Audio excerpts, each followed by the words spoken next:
My name is Jake Riley. Well, Officer Jake Riley, badge number 714, Havenwood Police Department. Been on the force 12 years now.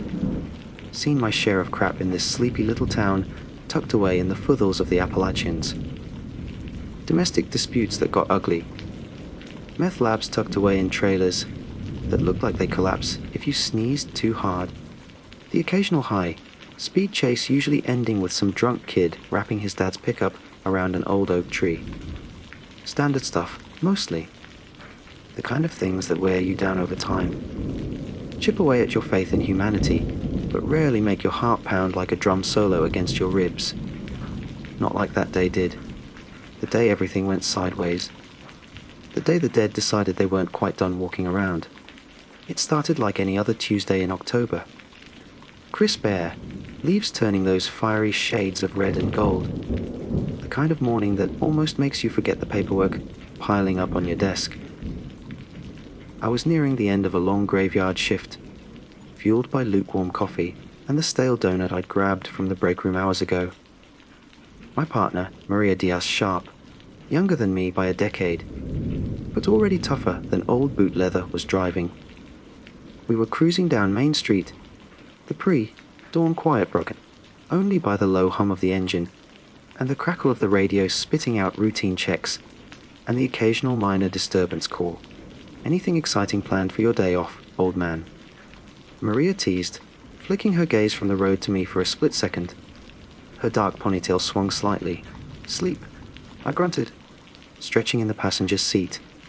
My back was already aching. 12 years of wearing this damn duty belt takes its toll. Maybe mow the lawn if Sarah nags me enough. You, hitting the gym. Then maybe that new horror flick at the multiplex. Heard it's supposed to be intense. Rather live the boredom than watch fake scares. I mumbled, taking another sip of the sludge pretending to be coffee. Oh, the irony. If only I'd known what real scares were waiting just around the corner. The radio crackled again, but this time the dispatcher's voice, usually calm and measured Betsy down at HQ, had an edge to it. All units, be advised, report of a disturbance at the old Miller place, Route 9. Caller reports aggressive individual, possible intoxication, acting erratically. Our caller also mentioned biting. Maria and I exchanged a look. Biting wasn't unheard of drunks. People high on PCP, domestic fights, but Betsy's hesitation was unusual.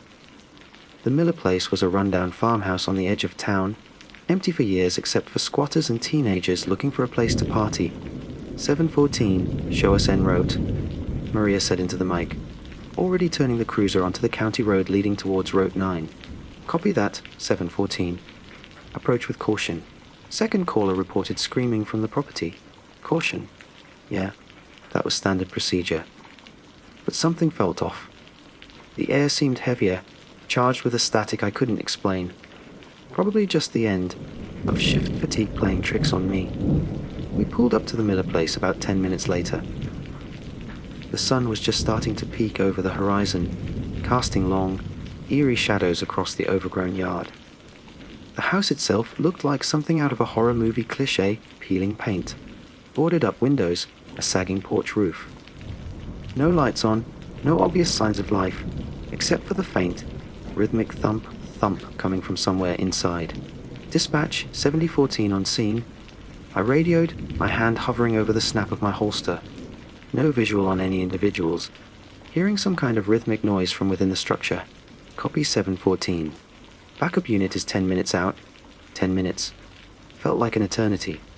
Maria drew her service weapon. I drew mine. We approached the front porch slowly, boots crunching on dead leaves and broken glass. The thumping sound grew louder, more insistent. It sounded wet. Havenwood PD? Anyone inside? Maria yelled, her voice tight but controlled. No response, just the relentless thump, thump, thump. We checked the front door, locked tight. We moved around the side, peering through a broken pane in a grimy window. It was too dark inside to see much, just vague shapes and shadows. The smell hit us then, coppery, metallic, thick like a slaughterhouse.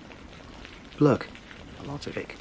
Look, Maria whispered, pointing towards the back of the house. The back door was slightly ajar. Fresh scratch marks, deep gouges. marred the weathered wood around the knob like an animal had tried to claw its way in or out. The thumping was loudest here. "Police! Make yourself known!" I shouted, pushing the door open slowly with the barrel of my Glock. The stench rolled out in a wave, gag-inducing. The thumping stopped. Silence descended, heavy and suffocating. We entered cautiously, flashlights cutting beams through the dusty gloom. The inside was worse than the outside. Trash littered the floor, graffiti covered the walls, furniture was overturned. But it was the blood that dominated the scene. Splattered on the walls, pooled on the floorboards, smeared footprints leading deeper into the house. And then we saw him. He was standing in the doorway to what must have been the kitchen, silhouetted against the faint light filtering through a grimy window. Or rather, it was standing there. I say, because the thing barely looked human anymore. Male, maybe late 20s, wearing torn, blood-soaked clothes. But his skin was wrong pale, almost grey, stretched tight over sharp cheekbones. His eyes were milky white, unfocused, yet somehow fixed intently on something on the floor. His jaw was slack, unnaturally distended, and smeared with gore. He was hunched over, making a low, guttural growling sound, like a rabid dog. And he was the source of the thumping. He'd been repeatedly banging his head against the doorframe, leaving a bloody indentation in the wood. "Sir, Havenwood PD! Show me your hands!" Maria commanded. Her flashlight beamed steady on the figure. The figure didn't react, didn't even seem to register our presence. It just continued to growl, swaying slightly. "Sir, are you injured? We need you to step away from the doorway." I tried, my voice sounding unnaturally loud in the silence. My own heart was starting that drum solo now. This wasn't right. This wasn't drugs. This wasn't anything I'd ever seen. Slowly, agonizingly slowly, the figure turned its head towards us. The movement was jerky, unnatural, like a puppet with tangled strings. Those milky eyes fixed on us, devoid of recognition, of anything remotely human. There was only hunger, a terrifyingly primal need radiating from them. A string of drool, thick and tinged with red, dripped from its chin. "Hands up! Now!" Maria yelled again, her weapon unwavering. Instead of complying, the figure let out a shriek, a high-pitched, unearthly sound that clawed at my eardrums and lunged. It moved fast, unnervingly fast, shambling yet purposeful. It ignored Maria, ignored her commands, ignored the gun pointed squarely at its chest. It launched itself towards me. Training kicked in. "Suspect non-compliant, deploying Tlycer," I yelled, dropping my flashlight and pulling my XT6P. I fired. The twin probes hit the figure square in the chest, embedding themselves in the blood-soaked fabric. The familiar crackle of electricity filled the air. Normally, that's enough to drop a grown man, seizing up their muscles, incapacitating them instantly. This thing, it barely flinched. It staggered for a split second, the electrical current causing its limbs to twitch erratically, but it didn't go down. It just kept coming, that horrifying shriek tearing from its throat, hands outstretched, fingers curled like claws. "Jake!" Maria screamed. Time seemed to slow down. I saw the milky eyes, the gore-caked teeth snapping, the sheer, mindless aggression. This wasn't a person anymore. It was a monster. My taser cycle ended. The figure surged forward again. No time to reload, no time to think. My Glock was back in my hand before I consciously registered pulling it. 2 shots. Center mass, just like we're trained. The bullets hit with meaty thuds. The figure stumbled back, holes appearing in its chest, dark blood oozing out. But it didn't fall. It looked down at the wounds almost curiously, then back up at me, its expression unchanged. Still hungry. Still coming. What the hell? Maria breathed, her own gun now trained on it. Another lunge. This time, instinct overrode training. Headshot. The report of the Glock was deafening in the confined space. The round struck the figure's forehead. There was a sickening crack, a spray of something dark, and finally, it collapsed. It felt like a sack of bricks, hitting the floor with a heavy thud, limbs splayed at unnatural angles. It didn't move again. Silence crashed back in, broken only by our ragged breathing and the distant wail of approaching sirens, our backup. Maria and I stared at the body on the floor, then at each other. Our faces must have mirrored the same shock, the same dawning horror. "Did you see that?" she whispered, her voice trembling slightly. "It took the taser. It took 2 rounds to the chest." "I saw it, Maria," I said, my own voice hoarse. I knelt cautiously beside the body, keeping my weapon trained on it. The milky eyes stared blankly at the ceiling. The damage from the headshot was extensive, necessary but grim. What was this? "Dispatch, 714. I radioed, trying to keep my voice steady. "Shots fired. 1 suspect down. Officer involved shooting. We need EMS. Oh, and the coroner. Scene is secure, I guess." Secure felt like the wrong word. Nothing about this felt secure. The backup officers arrived moments later. Miller and Chen, good cops, faces etched with concern as they saw the scene, the blood, the body. We gave them the bare bones rundown. Still reeling. EMS arrived, pronounced the figure dead at the scene, no kidding, and started asking questions we couldn't answer. Why didn't the taser work? Why did it keep coming after being shot? What was wrong with its eyes? While Miller and Chen started securing the scene, taping off the property, Maria and I stepped outside, needing fresh air. The sun was higher now, burning off the morning mist, but the world felt darker, colder. "That wasn't PCP, Jake," Maria said, leaning against the cruiser, her face pale. "I've seen guys high on bath salts, flakka, you name it. They bleed. They go down when you shoot them center mass. They don't just ignore it." "I know," I replied grimly, staring back at the dilapidated farmhouse. What had happened in there before we arrived? Who was the original caller? Where were they now? We checked the rest of the house. More blood. Signs of a struggle, but no other bodies, living or dead. Just that one thing. As we waited for the detectives and the ME, the radio started buzzing more frequently. Another disturbance call, downtown this time, near the bus station. Aggravated assault, suspect reportedly bit the victim. Then another, a fender bender that escalated into extreme violence. One driver attacking the other with inhuman strength, according to the frantic caller. Then a call about a group of people acting strangely near the hospital entrance, moaning and stumbling. Betsy's voice on the dispatch was losing its professional calm, fraying around the edges. Calls were piling up, reports getting weirder and weirder. Multiple instances of extreme aggression, biting, suspects seemingly impervious to pain or conventional deterrence. "What is going on?" Maria murmured, voicing the question screaming in my own head. The drive back to the station felt surreal.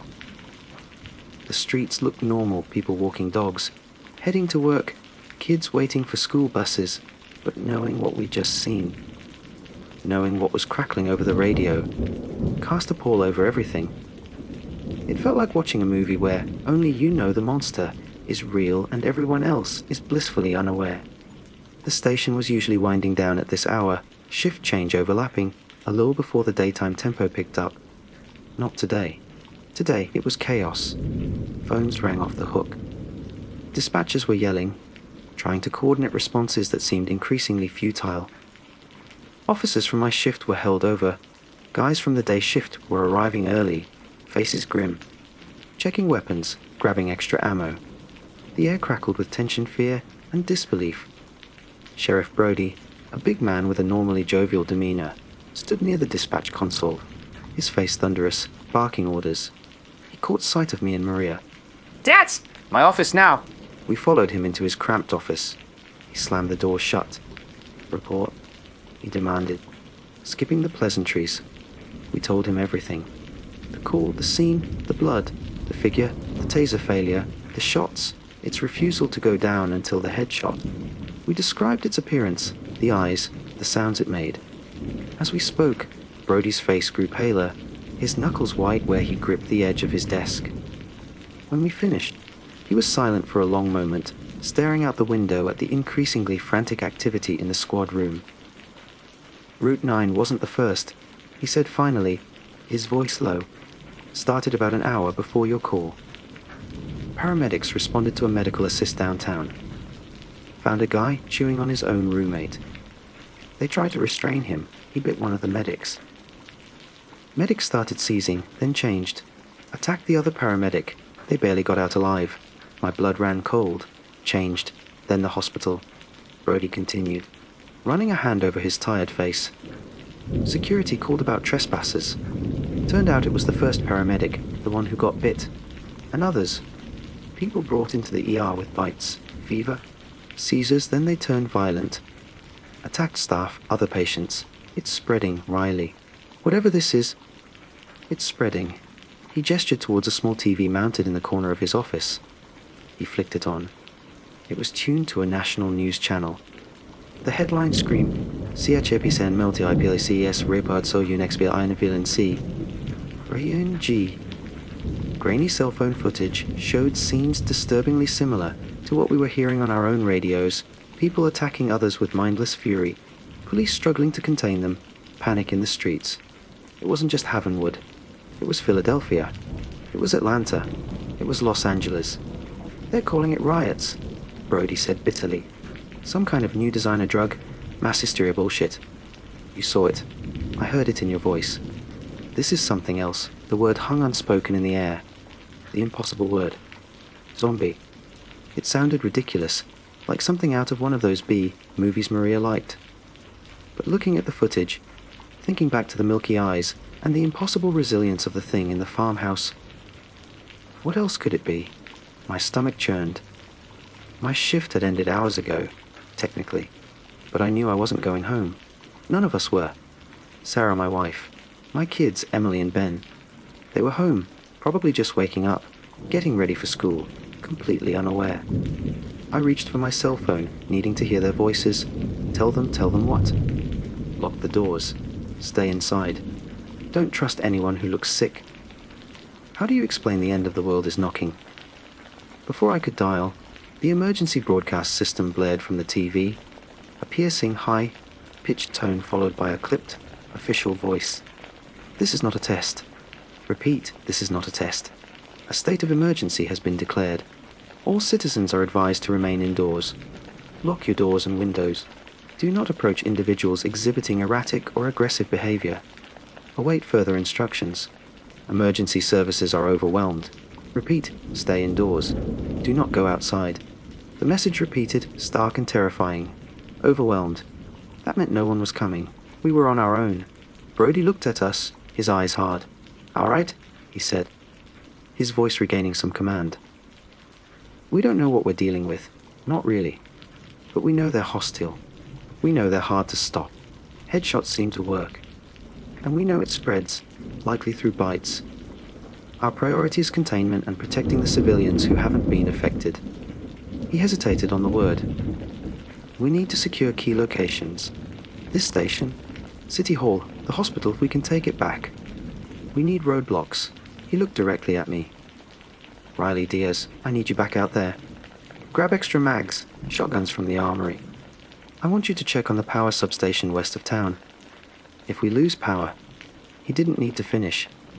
Darkness would be a death sentence. My hand tightened on my holstered weapon. The adrenaline from the farmhouse encounter had faded, replaced by a cold, gnawing dread. This wasn't just a bad shift. This wasn't just a series of bizarre incidents. This was something else entirely. Something apocalyptic. Maria nodded, her face set. Understood, Sheriff.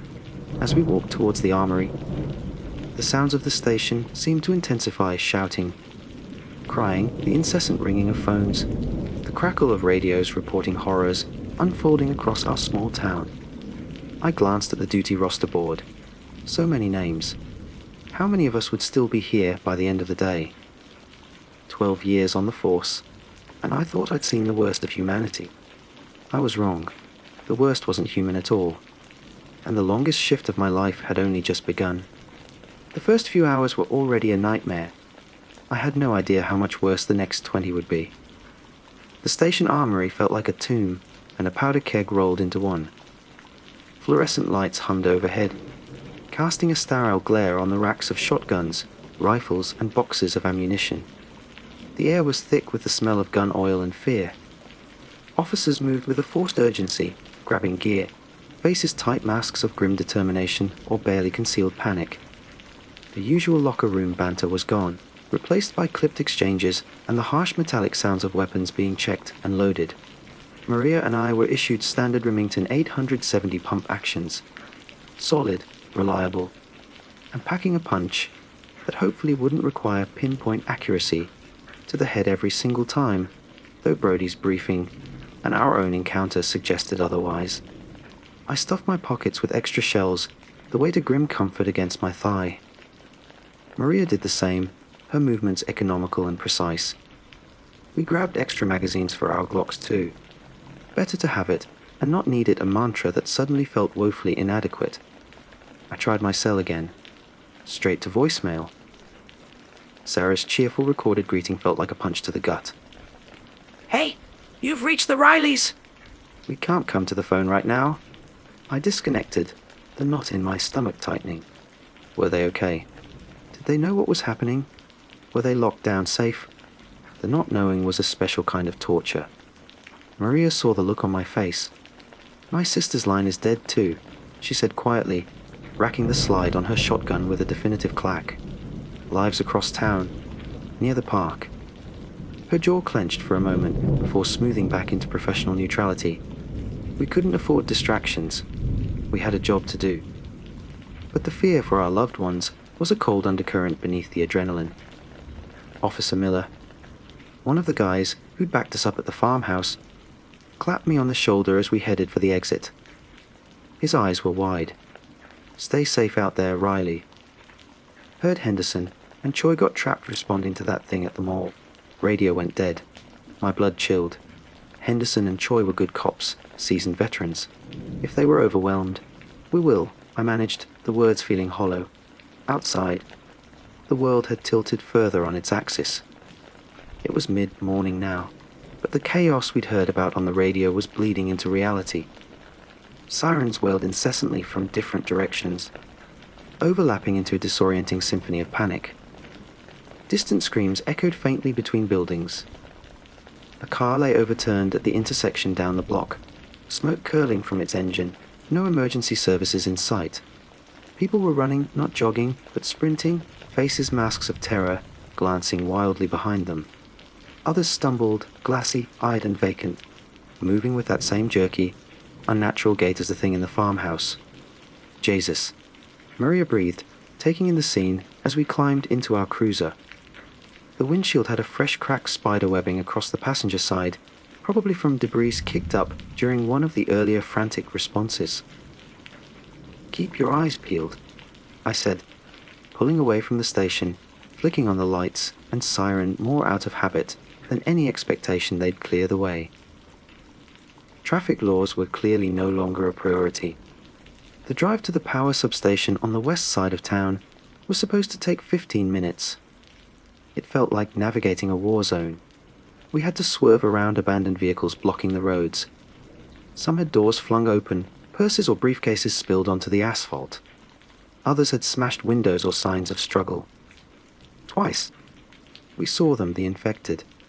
The first was a lone figure, a woman in a business suit, stumbling down the middle of Elm Street, one arm hanging at an unnatural angle, moaning softly. She ignored our cruiser, her milky eyes fixed on nothing. We didn't engage. We couldn't stop for every single one. Our objective was the substation. The second encounter was worse. Near the underpass on Highway 12, a small group of them, maybe 5 or 6, were clustered around a stopped minivan. They were pounding on the windows, snarling, smearing blood across the glass. We could hear the terrified screams of the people trapped inside, even over our own siren. "We gotta help them," Maria yelled, her hand moving towards the shotgun mounted between our seats. "No," gripping the steering wheel tighter, forcing myself to drive past. "Maria, we can't." More figures were emerging from the alleyways, drawn by the noise. 10, maybe 15 of them now, converging on the van like predators sensing trapped prey. If we stopped, we'd be swarmed in seconds. Our 2 shotguns wouldn't be enough. It was a brutal calculus, the kind that scrapes away at your soul, but it was the reality of the situation. Helping them meant dying with them, and failing our objective. Brody's words echoed, protecting the civilians who haven't been affected. we couldn't save everyone. Maybe we couldn't save anyone. Maria slumped back in her seat, her face pale, her knuckles white where she gripped the shotgun. She didn't argue. She knew I was right. The screams from the minivan faded behind us, replaced by the gnawing sound of our own helplessness.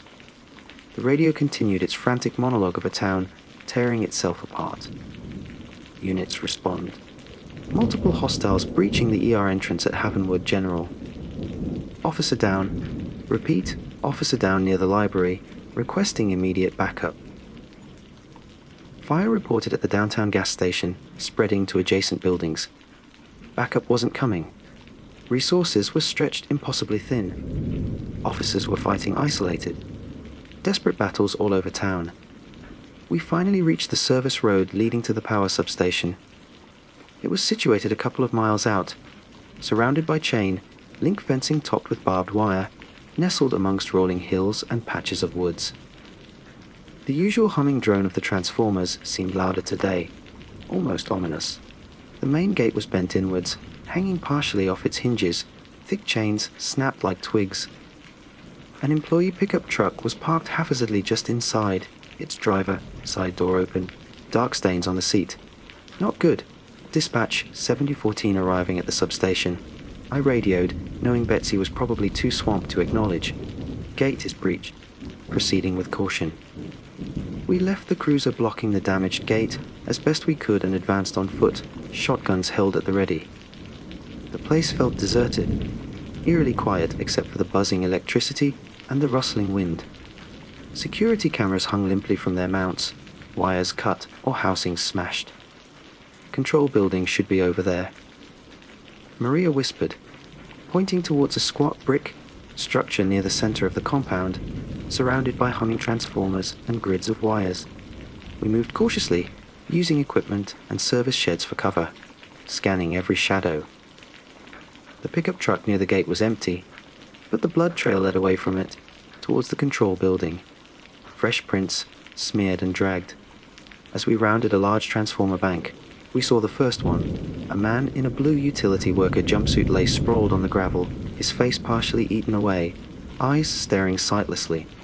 Flies buzzed around him. He wasn't moving. Dead, not undead. But something had clearly killed him. Then we heard it. A low moan, coming from behind a stack of discarded cable spools near the control building entrance. We flanked the spools, signaling silently to each other. On three, we moved. Two of them, utility workers judging by their torn, stained uniforms. One male, one female. Their skin had that same sickly grey pallor. Eyes milky white, jaws slack. They were clumsy, stumbling over their own feet as they turned towards us, low growls rumbling in their chests. They hadn't seen us until the last second. "Police, freeze!" Maria yelled, mostly out of reflex. They didn't freeze. They lunged. There was no room for finesse, no time for warnings. These things weren't people anymore. My shotgun bucked against my shoulder, the blast echoing off the metal structures. The male figure's head exploded in a spray of gore, the body crumpling instantly. Maria fired a split second later, taking down the female. The sheer destructive power of the 12-gauge slugs was horrifically effective at close range. Headshots were definitely the key. Clear. I panted, scanning the area. Clear here. Maria confirmed, her eyes flicking nervously towards the silent transformers. We approached the control building. The door was heavy steel, but it was unlocked. Inside, more signs of chaos. Papers strewn everywhere, overturned chairs, a broken computer monitor, and more blood, a lot more. Another body. This one definitely one of them. Lay slumped in a corner.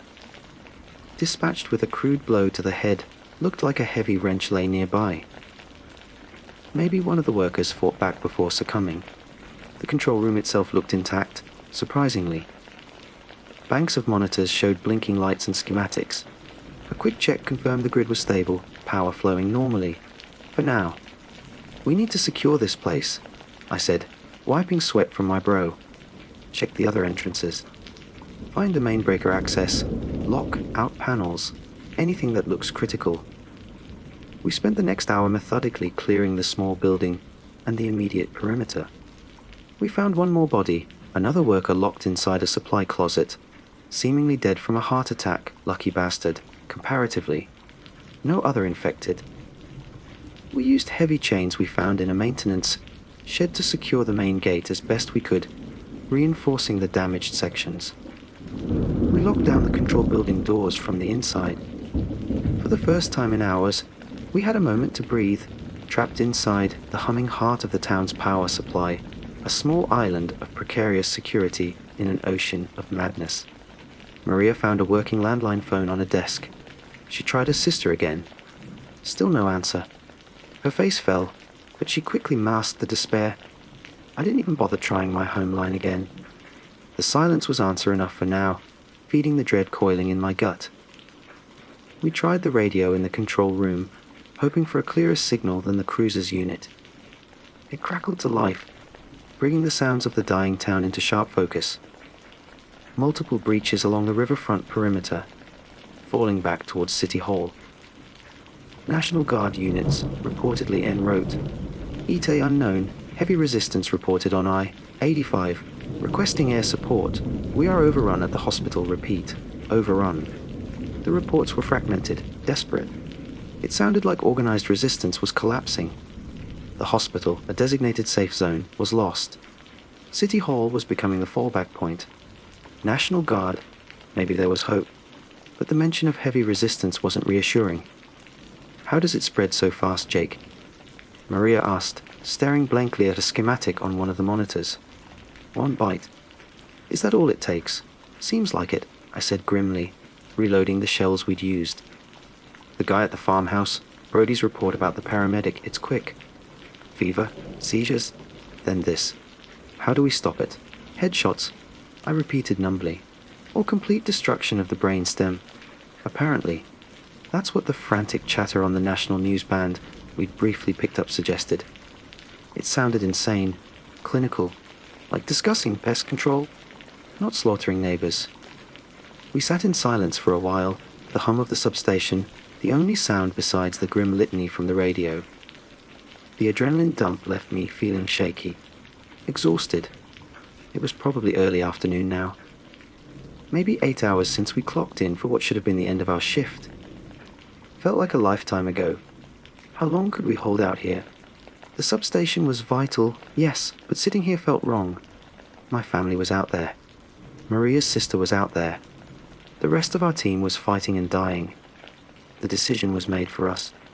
A sudden roar ripped through the air, rattling the windows of the control room. It wasn't thunder. It was low, guttural, and getting closer. Jet engines. We scrambled to a window, peering out cautiously. 2 military fighter jets screamed overhead, flying low and fast, heading towards the town center. They banked sharply, sunlight glinting off their wings.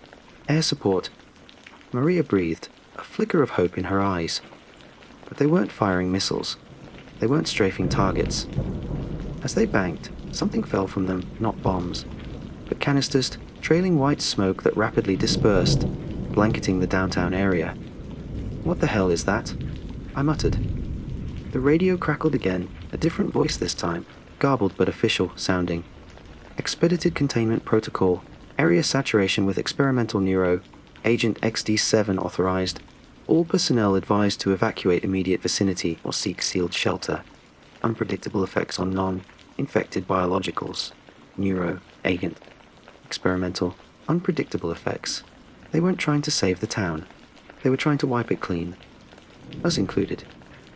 "They're gassing the damn town," Maria exclaimed, horror dawning on her face. "They think they can just kill everyone infected or not." Another roar, louder this time. We looked up. It wasn't jets. It was a helicopter, a big Q, flying low, heading directly towards the substation. It wasn't military markings, civilian news chopper. No, it looked too purposeful. It slowed as it approached, hovering maybe 100 feet above the compound. Figures leaned out from the open side door. Not news crew. Men in tactical gear, raising rifles. "Get down!" I yelled, shoving Maria away from the window, just as the bullets started hitting the brickwork outside, chipping fragments, whining as they ricocheted off metal. They weren't here to secure the power. They weren't reinforcements. They were shooting at us. Who the hell are they? Maria yelled over the din of gunfire and the thumping rotor blades. Does it matter? I yelled back, grabbing my shotgun. They're not friendly. We gotta move. Staying inside the control room was a death trap. They could pin us down, gas us out, or just keep pouring fire until the bullets found us. The substation hummed around us, oblivious, power flowing while the world burned and unknown enemies rained fire from the sky. We crawled towards the back exit, bullets punching through the walls near the windows. Our sanctuary had become a target. Our objective, securing the power, seemed meaningless now. Survival was the only objective. The cruiser, Maria suggested, glancing towards the main gate. Too exposed, I countered. They'll cut us down before we reach it. Service tunnel, there's got to be one, for maintenance access under the grids. We scrambled out the back door, keeping low, using equipment and concrete barriers as cover. The helicopter tracked us, rounds kicking up dust and gravel around our feet. They weren't trying to be precise, they were trying to suppress, to pin us. Why? Were we witnesses they needed to silence? Did they think we were infected? Or was this part of the containment protocol? We spotted it, a heavy steel manhole cover near the perimeter fence, partially hidden by overgrown weeds. Access tunnel. Our only chance. We sprinted towards it, shotgun blasts echoing futilely towards the sky. The noise was deafening, rotors, gunfire, the ever-present hum of electricity. Just as we reached the manhole, I saw movement near the breached main gate. Figures stumbling through the gap we'd tried to secure. More infected, drawn by the noise. At least a dozen, maybe more. Shambling towards the control building, towards the sound of the helicopter, towards us. We were caught between shooters in the sky and the dead on the ground. Get it open, I yelled, laying down covering fire towards the approaching infected with the shotgun. The buckshot staggered the closest ones, but more kept coming. Maria wrestled with the heavy manhole cover, grunting with effort. With a final heave, she slid it open, revealing a dark, narrow shaft descending into the earth. The smell of damp concrete and ozone wafted up. Go, I urged, firing my last shotgun shell into the face of a lurching figure just yards away. I drew my Glock, firing precise shots, headshots. Conserving ammo, dropping 2 more as Maria scrambled down the ladder into the darkness. The helicopter banked, repositioning for a clearer shot. Bullets sparked off the metal rim of the manhole. The horde was almost upon me. Jake. Maria screamed from below. I took one last look at the chaos, the indifferent substation. The smoking town in the distance. The snarling faces of the dead surging forward. The menacing shadow of the helicopter overhead, and plunged into the darkness of the tunnel. Pulling the heavy cover closed, just as the first groping hand reached for the opening. The world above disappeared, replaced by suffocating blackness and the echo of gunfire fading above. We were alive, but we were trapped underground, weaponized gas potentially flooding the town, unknown enemies hunting us, and the dead roaming the surface. The first 16 hours were over. The night was coming, and I had a terrible feeling the darkness below was nothing compared to the darkness that awaited us above. The heavy manhole cover slammed shut above me, plunging us into absolute, suffocating darkness. The clang echoed down the narrow shaft, swallowed by a silence so profound it felt heavier than the metal lid. Gone was the roar of the helicopter, the snapping gunfire, the guttural snarls of the dead, the incessant hum of the substation, all replaced by the frantic pounding of my own heart and the ragged gasps of Maria beside me on the cramped ladder rungs. Jake, you okay? Her voice was a strained whisper, unnaturally loud in the stillness. Yeah, I breathed, though my shoulder throbbed where I'd slammed it against the ladder scrambling down. You, alive. We stayed there for a minute, maybe longer, clinging to the cold metal rungs, letting the adrenaline ebb, listening. Faintly, very faintly, we could hear scraping sounds from directly above the manhole cover, accompanied by low moans. They knew we were down here. Or at least, they knew something had disappeared down here. The thought sent a fresh wave of ice through my veins. They were waiting. The air was cool and damp, thick with the smell of wet concrete, stagnant water, ozone from the high voltage cables somewhere nearby, and an underlying hint of decay that hadn't been there before the world went mad. My tactical flashlight, clipped to my vest, had survived the scramble. I switched it on, the powerful beam cutting through the oppressive blackness, illuminating a narrow, cylindrical concrete tunnel, stretching away from the bottom of the ladder shaft. Rusted pipes and thick bundles of electrical conduit lined the walls. Water dripped steadily somewhere in the distance, each drop echoing like a drumbeat. "Down," I said, my voice hoarse. "Let's get away from the entrance." We climbed down the remaining rungs, boots splashing into a few inches of murky water covering the tunnel floor. Moving hunched over to avoid low, hanging pipes, we put distance between ourselves and the shaft, the beam of my flashlight carving a path through the gloom. Maria had her own light out now, its beam sweeping nervously behind us.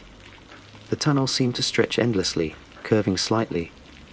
Every sound was amplified, the slosh of our boots in the water, the drip, drip, drip from unseen leaks, the faint hum of electricity vibrating through the concrete walls. My own breathing sounded like a bellows. Claustrophobia, a beast I didn't know I harbored, began to claw at the edges of my mind. Being trapped underground, hunted from above, with God knows what else lurking in the darkness ahead, it was a primal fear, colder and deeper than the firefight we'd just escaped. "Any idea where these tunnels go?" Maria asked, her voice tight. "Substation maintenance grid." I replied, trying to sound more confident than I felt. "Should run beneath the compound, maybe connect to outflow drainage or other utility access points further out. Just keep moving." We walked in silence for what felt like an hour, though it was probably only 20 minutes. The tunnel remained largely the same concrete, pipes, conduits, darkness. Occasionally, side passages branched off, equally dark and uninviting. We ignored them, sticking to what seemed like the main artery, hoping it led somewhere, anywhere away from the substation. The faint scraping from the manhole entrance had long faded, replaced by the tunnel's own eerie symphony. But then a new sound, a low, wet shuffling, echoing from somewhere up ahead, around a bend. We froze instantly, lights off, plunged back into total blackness, straining our ears. The shuffling was slow, erratic, punctuated by a soft, guttural moan. Not just water dripping, not rats, it was one of them, down here. How? Had one fallen down another access point? Or worse, had some of the substation workers fled down here before turning? My hand tightened on my Glock. The shotgun was slung over my back. Useless in these tight quarters. Maria drew her sidearm too, the faint click of the safety seeming deafeningly loud. "One," she whispered, her breath warm near my ear. "Sounds like it." I whispered back, "Stay behind me. Wait for my signal." Flashlight back on, low beam, weapon held in a two-handed grip alongside it. We advanced slowly, boots making sucking sounds in the shallow water. We rounded the bend. It was one of the utility workers we hadn't found above ground. Or what was left of him. He stood facing away from us, hunched over, clawing futilely at a rusted valve wheel recessed into the tunnel wall. His jumpsuit was torn, stained dark. His movements were jerky, uncoordinated. He moaned again, a low, pathetic sound. He hadn't heard us. Tunnel acoustics were strange. Maybe our splashing footsteps were masked by the dripping water further down. Clean shot. No hesitation. This wasn't the time for warnings or second thoughts. The suppressed crack of my Glock wasn't loud, but it echoed sharply in the confined space. The figure's head snapped back, hitting the concrete wall with a wet thud, before the body slid down into the murky water, sending ripples outwards. We approached cautiously, lights playing over the body. Same milky eyes, slack jaw. Fresh bite marks were visible on his neck, angry and red against the pale skin. He must have been bitten up top, stumbled down here seeking refuge, only to turn in the darkness. A grim fate. "We need to check those side tunnels," Maria said, her voice low. "Can't risk getting cornered or having more sneak up behind us." She was right. It slowed us down, but paranoia was a survival trait now. We spent another hour methodically checking branching passages, near where we found the body. Most were dead ends or led to flooded sections. We found no more infected, just decades of grime, rusted equipment, and unnervingly large spiders. Finally, we found a junction point where several tunnels converged, slightly wider than the main passage, with a dry, raised concrete platform along one wall. It felt marginally safer than the open tunnel. "Let's take 5, I said, slumping down onto the platform, the damp cold seeping into my uniform. "Check supplies." We laid out what we had. My Glock had 2 full mags left, plus half of one in the weapon. Maria was about the same. The shotguns were mostly full, but we'd need to get back to the surface to use them effectively. We each had a basic IFK individual first aid kit containing bandages, tourniquets, trauma shears. Minimal. Our radios were useless down here, just static. Flashlight batteries were an unknown. How long would they last? Food and water. Non-existent, apart from the half bottle of lukewarm water still in my belt pouch. "That gas," Maria said, breaking the silence, her face barely visible in the dim ambient light bouncing off the wet walls. "XD7. What do you think it does?" "Nothing good," I replied grimly. "Experimental neuroagent. Unpredictable effects. Sounds like they're willing to sacrifice the town to stop the spread. Maybe it kills the infected. Maybe it kills everything." The implications were chilling. Was Havenwood being written off, erased? "And those guys in the chopper?" she pressed.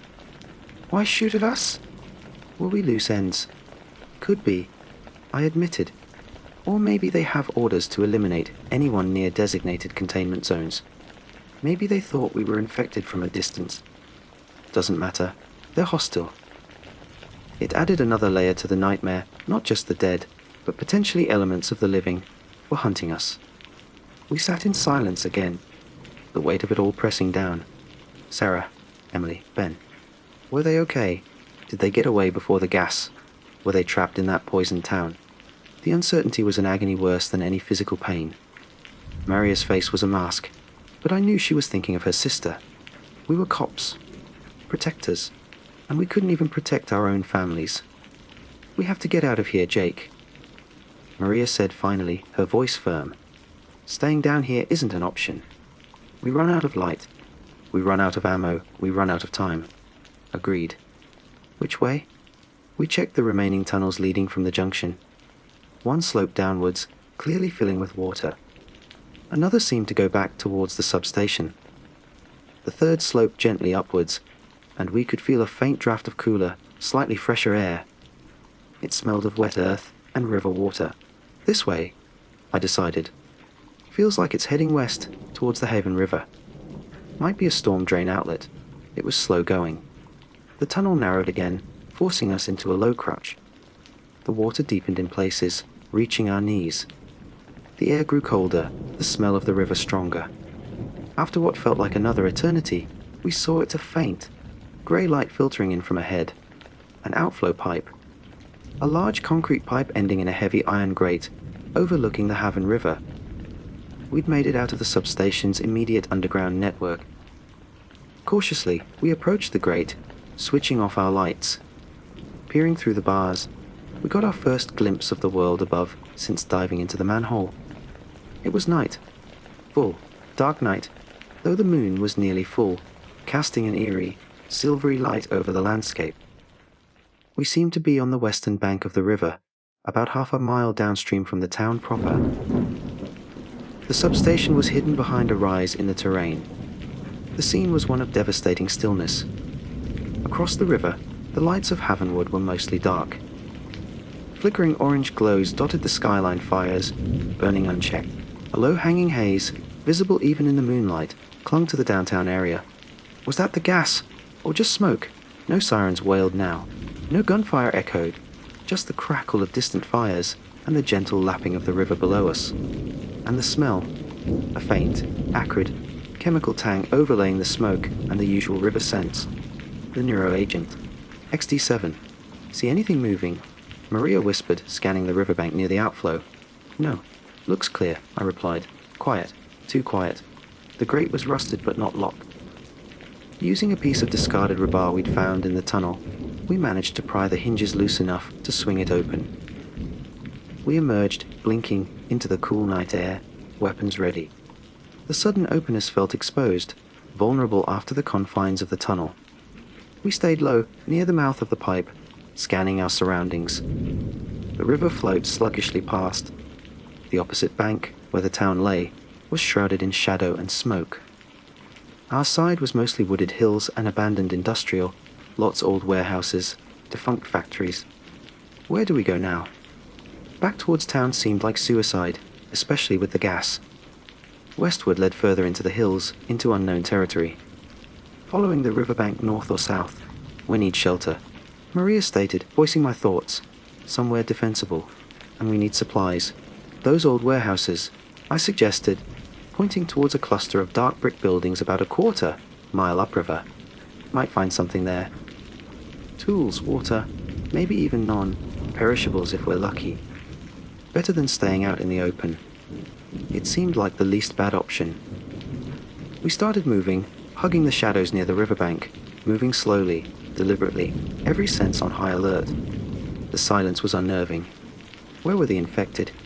Had the gas killed them? Or just driven them elsewhere? As we got closer to the warehouses, the chemical smell grew stronger. We saw the first bodies, not infected, just people, lying sprawled on the ground near the river path. A man in fishing gear, a young couple on a picnic blanket, remnants of a meal scattered around them. Their skin wasn't grey and decaying. Their eyes weren't milky white. They just looked asleep, except for the faint trickle of blood from their noses and ears, and the unnatural stillness. The gas. Maria breathed, horrified. It killed them too. Unpredictable effects on non-infected biologicals. Brody's warning echoed. It wasn't just targeting the infected. It was indiscriminate. How many civilians had been caught? How many had died huddled in their homes, thinking they were safe? Sarah. The kids. The thought was a physical blow. We pushed onward, the grim discovery hardening our resolve. Havenwood wasn't just overrun, it was poisoned. Sterilized. The first warehouse loomed ahead, windows dark rectangles in the moonlight, main loading bay doors slightly ajar. We approached cautiously, checking angles, listening. Nothing. We slipped inside the loading bay. Darkness, thick with the smell of dust, oil and mildew. Our flashlights cut through the gloom, revealing cavernous spaces filled with rusting machinery, stacked pallets shrouded in cobwebs, discarded equipment. It looked like it had been abandoned for years. Check for secondary exits, secure this bay. I ordered, my voice hushed. While Maria checked the personnel doors leading deeper into the building, I scanned the immediate area. Nothing moved. We dragged heavy metal barrels and debris to partially block the loading bay opening, leaving just enough space to slip through if needed, but making it harder for anything to shamble in unnoticed. Maria returned. Back doors are rusted shut or blocked from the outside. Windows are mostly boarded up or too high to reach easily. Seems secure enough, for now, secure enough. In this new world, that was the best we could hope for. We found a relatively clean office tucked away near the loading bay, door flimsy but lockable. Inside, a battered metal desk, a filing cabinet, and blessed relief, a functioning water cooler, still half full. We drank greedily. The cool water soothing throats raw from tension and bad air. We found a dusty first aid box bolted to the wall, adding a few more bandages and some antiseptic wipes to our immediate supplies. No food, though. We slumped against the wall in the relative safety of the office, the door wedged shut with the filing cabinet. Exhaustion hit me like a physical force. How long had it been? Checking my watch, the display glowed faintly 10:47 p.m. Nearly 20 hours since my shift began. 20 hours since the world ended. We rest here, I said. Couple of hours max. Take turns on watch. Then we figure out our next move. Maria nodded, leaning her head back against the grimy wall, closing her eyes for just a moment. The silence of the warehouse pressed in, broken only by our breathing and the distant crackle of Havenwood burning. I took the first watch, sitting near the door, shotgun across my lap, peering through a crack into the darkened warehouse.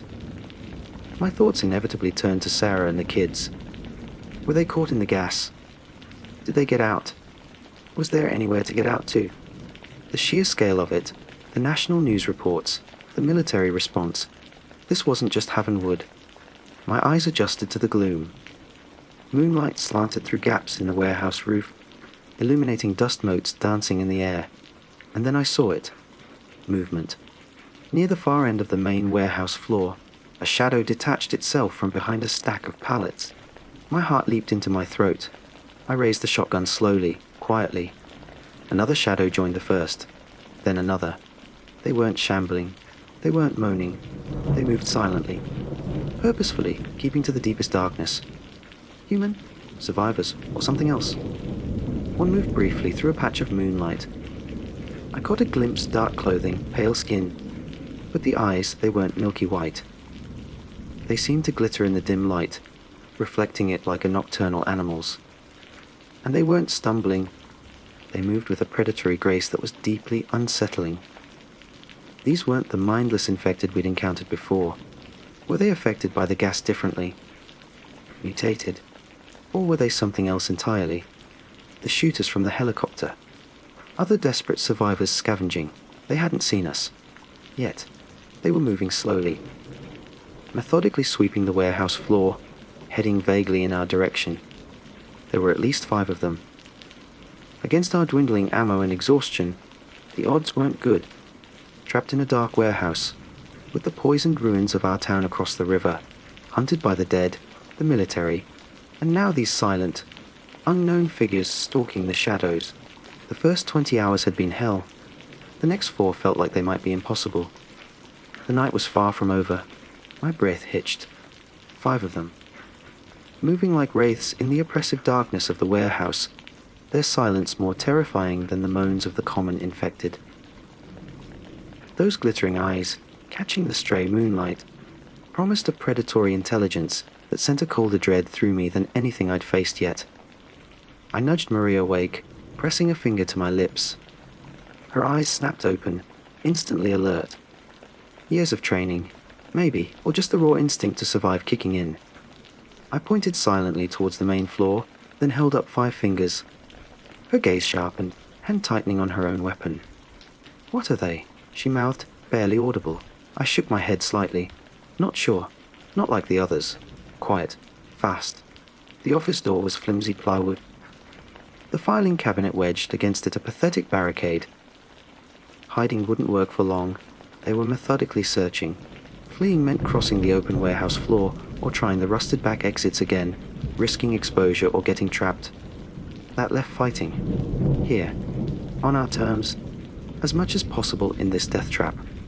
"Get behind the desk," I whispered, pointing to the heavy metal desk that dominated the small room. "Use it for cover. Wait till they breach the door. Aim for the head. Conserve ammo." Maria nodded, sliding behind the desk, shotgun resting on the edge, Glock ready in her hand. I took position against the wall beside the door. Shotgun aimed at the flimsy wood, my own Glock tucked securely but accessible. The water cooler gurgled softly in the corner, oblivious. We waited. The silence stretched, thick and heavy. Broken only by the distant crackle of fires from across the river, and the almost imperceptible scrape of footsteps drawing closer on the concrete floor outside. My muscles screamed with tension, my ears strained, trying to pinpoint their exact locations. The acrid smell of the chemical haze outside seemed to seep even through the warehouse walls, stinging my nostrils. Then silence right outside the door, a pause that stretched for an eternity. Were they listening? Did they know we're here? The door didn't just open. It exploded inwards, ripped from its hinges as if kicked by superhuman force. Wood splinters flew. The filing cabinet screeched across the floor, but held for a split second before being shoved aside. 2 figures filled the doorway instantly, moving low and fast, eyes glittering in the sudden spill of our flashlight beams. Beams we snapped on simultaneously, blinding them momentarily. They were humanoid, dressed in dark, tattered clothing, skin unnaturally pale, almost luminous in the harsh light. But their faces twisted, feral, mouths stretched in silent snarls, revealing elongated canines. And the eyes, reflecting light like a cat's, pupils dilated to black pits. They weren't just infected, they were changed. mutated by the gas, or something else entirely that had been drawn out by the chaos. No time to analyze. My shotgun roared, the blast hitting the first figure square in the chest. It staggered back with a guttural hiss, momentarily stunned but not down, dark fluid spraying from the wound. Maria fired her own shotgun almost simultaneously, aiming higher. Her blast caught the second figure in the upper torso and neck. It crumpled, but still scrabbled on the floor, trying to drag itself forward. Claws, no. Fingers unnaturally elongated and sharp, scraping the concrete. Two more figures pushed past the first, vaulting over their downed comrades with terrifying agility. One lunged towards Maria behind the desk, the other came straight for me. I fired the shotgun again point blank. This time I aimed for the head. The result was devastating, spraying gore across the office wall. But the fourth one was already on me, tackling me hard against the wall, knocking the shotgun from my grasp. Its strength was unbelievable. Cold, wiry arms wrapped around me, claws scrabbling for purchase, jaws snapping inches from my face. Its breath was rank-fated. Those glittering eyes burned with mindless hunger. But a cunning hunger, not the vacant need of the shamblers. My Glock. I fumbled for it, pinned against the wall. The creature's unnatural strength crushing the air from my lungs. I could hear Maria yelling, the sound of her handgun firing rapidly pop. Pop, pop. She must have dropped the shotgun too. I finally got my Glock free, jamming the barrel under the creature's chin, pulling the trigger.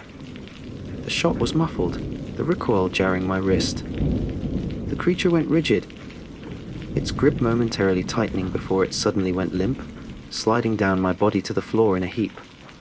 Gasping for air, I looked towards the desk. Maria stood over the twitching form of the one that had lunged at her, firing one final, deliberate shot into its head.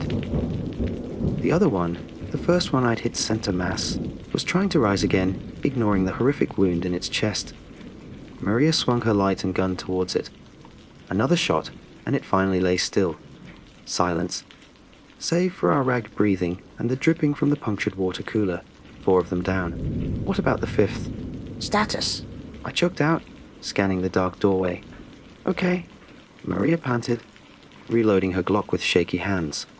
Ammo? 1 mag left in the Glock. Maybe 2 shells in the shotgun if I can reach it. I retrieved the shotgun, checked it empty.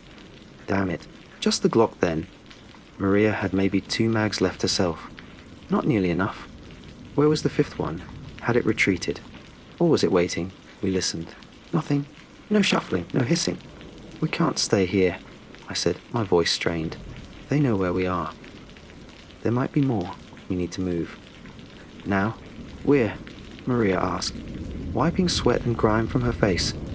Back into the tunnels. No. Surface. Maybe find a vehicle. It was a faint hope, but better than waiting here to be overrun. We scavenged the office quickly. Grabbed the remaining water from the cooler, refilling my bottle. Found nothing else useful. We peered out the ruined doorway.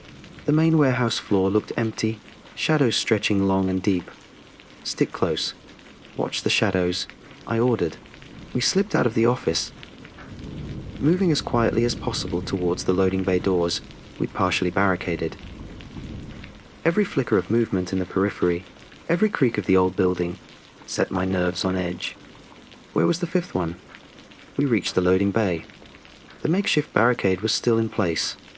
Moonlight streamed through the gap, illuminating the path outside. Freedom was just yards away. Then, a flicker of movement above us. On the narrow metal catwalks that crisscrossed the upper reaches of the warehouse near the roof. The 5th one. It clung to the shadows up there, watching us, those same glittering eyes reflecting the moonlight. It hadn't attacked with the others. It had observed. Learned. It let out a low chittering sound, almost insect-like, and then it leaped. Not down towards us, but across the gap between catwalks, landing silently before disappearing back into the darkness near the roof supports. It wasn't trying to stop us. It was letting us go. Or maybe, worse, it was heading outside to alert others. Go! I urged, shoving Maria towards the gap in the doors. We scrambled out, back into the cool night air. leaving the oppressive darkness and the silent watcher behind. We didn't look back. We ran, heading away from the river, plunging into the maze of abandoned industrial lots and overgrown fields that bordered this dead end of town. The next few hours were a blur of exhaustion, fear, and relentless forward motion. We navigated by moonlight and the burning glow of Havenwood, stumbling through rubble-strewn yards, cutting through fences, hiding in ditches whenever we heard distant sounds. The occasional moan of a stray infected the gas hadn't reached. The far-off rumble of heavy vehicles we couldn't identify. The chemical haze seemed to be dissipating slightly, or perhaps the night breeze was clearing it, but the air still felt wrong, tainted. We saw more bodies. Gas victims, mostly. Lying in cars, slumped on porches, caught out in the open. A chilling tableau of a town silenced in its death throes. We saw fewer of the regular infected than I expected. Maybe the gas, or the initial chaos, had thinned their numbers out here on the periphery. But the memory of those silent, agile figures in the warehouse haunted every shadow. Were they isolated to that area? Or were they the next stage of this nightmare? Exhaustion gnawed at us. Our muscles burned, our feet were raw. Maria stumbled, catching herself on a rusted fence. "Jakey, we need to rest." "Almost there." I lied, though I didn't know what there even was anymore. My thoughts, fragmented and desperate, kept circling back to one place. Home. My house was on the western edge of town, closer to these industrial outskirts than the poisoned downtown area. Maybe the gas hadn't reached it as badly. Maybe Sarah and the kids had hunkered down. Maybe they were okay. It was an irrational hope, fueled by desperation and denial, but it was the only thing keeping me moving. "My house," I said, my voice raspy. "It's maybe 2 miles from here. West edge of the suburbs. Higher ground. Maybe the gas, maybe it's okay." Maria looked at me, her face grim in the pre-dawn light that was just beginning to soften the eastern horizon. She knew the odds. She knew the madness of the idea. But she also knew the pull of family.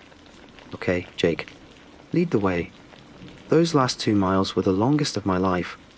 We moved through deserted suburban streets, past dark houses, overturned bins, abandoned bicycles. The silence here was different, not empty, but watchful, expectant. Windows like vacant eyes stared out at us. As we got closer, my heart hammered against my ribs. Hope warred with terror. What would I find? Relief, or the ultimate horror? We turned the corner onto my street. Maple Drive. It looked eerily normal, yet profoundly wrong. Cars parked neatly in driveways, lawns manicured, but no lights on, no signs of life. A newspaper lay on one driveway, still rolled up. A child's tricycle lay on its side on a lawn, forgotten. My house was halfway down the block. A simple 2-story colonial, white picket fence, the tire swing hanging motionless from the big oak in the front yard. All the lights were off. Sarah's car was in the driveway. "Stay here," I told Maria, my voice barely a whisper. "Cover me." She nodded, taking cover behind a large maple tree across the street, raising her Glock. I approached my own home like it was an enemy position. Weapon raised, scanning the windows, the door, the yard. Everything looked untouched. No broken windows, no bloodstains, no signs of forced entry. But the silence, I reached the front porch. Deep breath. Tried the door. Locked. Of course. Sarah always locked the doors. I had my keys. My hand trembled as I inserted the key into the lock.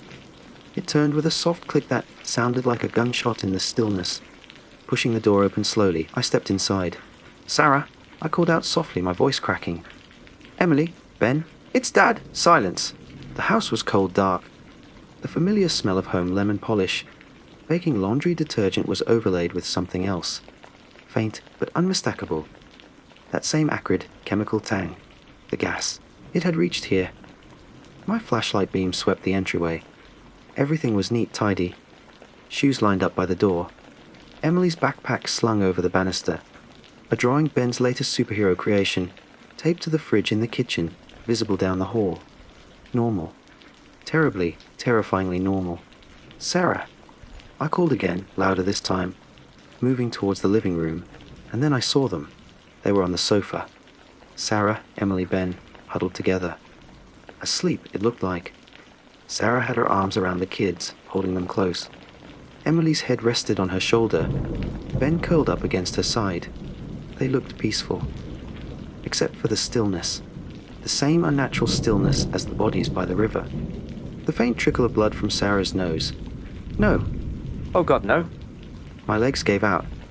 I dropped to my knees, the flashlight clattering to the floor, its beam pointing crazily at the ceiling. The world dissolved into a roaring vortex of static and grief. They hadn't turned. They weren't torn apart. They were just gone. Silenced by the gas meant to save the town. Poisoned in their own home, while I was out fighting monsters. I don't know how long I knelt there, the first rays of dawn starting to filter through the living room window, illuminating the horrific tableau. The 24-hour mark had passed. I had survived the first day of the end of the world. But survival felt like a curse. A hand touched my shoulder. Maria. Her face was etched with sorrow, understanding.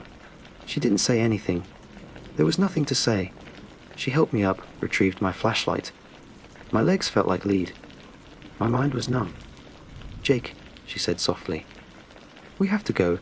It's not safe here. We don't know what that gas does long term. We don't know what else is out there. She was right. Staying here wouldn't bring them back. Staying here meant joining them. But leaving felt like the ultimate betrayal. I looked back at my family one last time, searing the image into my fractured memory. Then, numbly, I followed Maria out the door, back into the ruined world, bathed in the clean, unforgiving light of a new day. 24 hours. I'd survived. But as we walked away from my silent house, leaving behind everything I loved, towards an unknown future filled with shuffling dead, silent predators, and perhaps worse, I knew the horror wasn't over. It was just beginning. The first 24 hours were just a prelude. The real nightmare had just dawned.